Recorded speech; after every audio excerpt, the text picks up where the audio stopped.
ইংরেজিতে অনর্গল কথা বলতে এই রুলসগুলো খুবই গুরুত্বপূর্ণ। কোনো কিছু প্রয়োজন বুঝাতে আমরা নিড টু ইউজ করব subject plus need to plus verb one. যেমন I need to learn English, আমার ইংরেজি শিখে প্রয়োজন।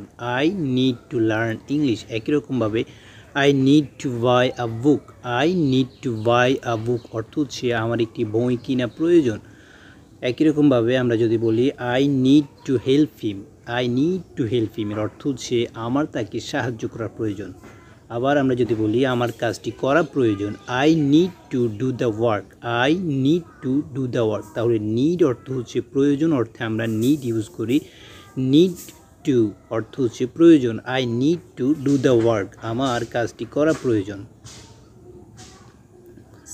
I am having a hard time plus ING যুক্ত ভার্ব, অর্থাৎ কোনো কিছুর সমস্যা হয়েছে বোঝাতে এরকম I am having a hard time use করা হয়। যেমন আমার বন্ধুদের বুঝতে সমস্যা হচ্ছে, I am having a hard time understanding my friends, I am having a hard time understanding my friends. Okay, এবার আমরা সেকেন্ড বাক্য দেখি। I am having a hard time downloading songs, এর অর্থ হচ্ছে গানগুলো ডাউনলোড করতে আমার সমস্যা হচ্ছে।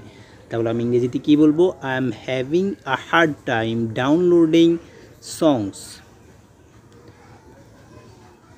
একই রকমভাবে আমরা আবার দেখি I am having a hard time answering your question, অর্থ হচ্ছে তোমার প্রশ্নগুলোর উত্তর দিতে আমার সমস্যা হচ্ছে। Similarly I am having a hard time understanding the rules, I am having a hard time browsing internet. এভাবে শত শত সেন্টেন্স আপনি মেক করতে পারেন I am having a hard time দিয়ে। এখন দেখি rules 3, there is something wrong with plus noun, অর্থাৎ কোনো কিছুতে সমস্যা হয়েছে এরকম অর্থ প্রকাশ করে। যেমন there is something wrong with computer, এর অর্থ হচ্ছে আমার কম্পিউটারে সমস্যা হয়েছে, আমার কম্পিউটারে সমস্যা হয়েছে। There is something wrong with computer, আমার মোবাইলে সমস্যা হয়েছে। তাহলে আমরা ইংরেজিতে কী বলবো? There is something wrong with my mobile, there is something wrong with my mobile. আবার বলি there is something wrong with my certificate, এর অর্থ হচ্ছে আমার সার্টিফিকেটের সমস্যা হয়েছে। এরকম শত শত সেন্টেন্স আপনি মেক করতে পারেন there is something wrong with দিয়ে। There is something wrong with my television, এর অর্থ হচ্ছে আমার টেলিভিশনের সমস্যা হয়েছে।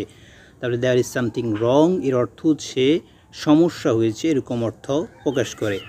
আই হ্যাভ ডিসাইডেড, রুলস 4 হচ্ছে আই হ্যাভ ডিসাইডেড টু, অর্থাৎ কোনো কিছুতে যদি সিদ্ধান্ত নেওয়া হয় সেক্ষেত্রে I have decided to use করা হয়। যেমন আমি ইংরেজি শিখার সিদ্ধান্ত নিয়েছি, এটা ইংরেজি হচ্ছে I have decided to learn English, I have decided to learn English. I have decided to change my self, আমি নিজেকে পরিবর্তন করার সিদ্ধান্ত নিয়েছি। I have decided to change my self. একই রকমভাবে আমরা যদি বলি I have decided to work hard, I have decided to work hard অর্থ হচ্ছে আমি কঠোর পরিশ্রম করার সিদ্ধান্ত নিয়েছি। I have decided to help the poor, I have decided to help the poor, আমি গরিবদেরকে সাহায্য করার জন্য সিদ্ধান্ত নিয়েছি। I have decided to change my bad habit, অর্থ হচ্ছে আমি আমার খারাপ অভ্যাসগুলো পরিবর্তন করার সিদ্ধান্ত নিয়েছি। আই হ্যাভ ডিসাইডেড টু এর অর্থ হচ্ছে কোনো কিছুতে পরিবর্তন করার সিদ্ধান্ত নেওয়া। I have decided to. এখন আমরা দেখি rules 5, I am trying two, এর অর্থ হচ্ছে আমি কোনো কিছুতে চেষ্টা করি এরকম অর্থে প্রকাশ করে আই এম ট্রাইং টু। যেমন I am trying two learn English, আমি ইংরেজি শিখতে চেষ্টা করতেছি। I am trying two learn English, আমি ইংরেজি শিখতে চেষ্টা করতেছি। একই রকমভাবে I am trying to do something, আমি কিছু করার চেষ্টা করতেছি। I am trying to do something. একই রকমভাবে I am trying to help the straight children, অর্থ হচ্ছে আমি পথ শিশুদের সাহায্য করার চেষ্টা করতেছি। I am trying to clean computer, I M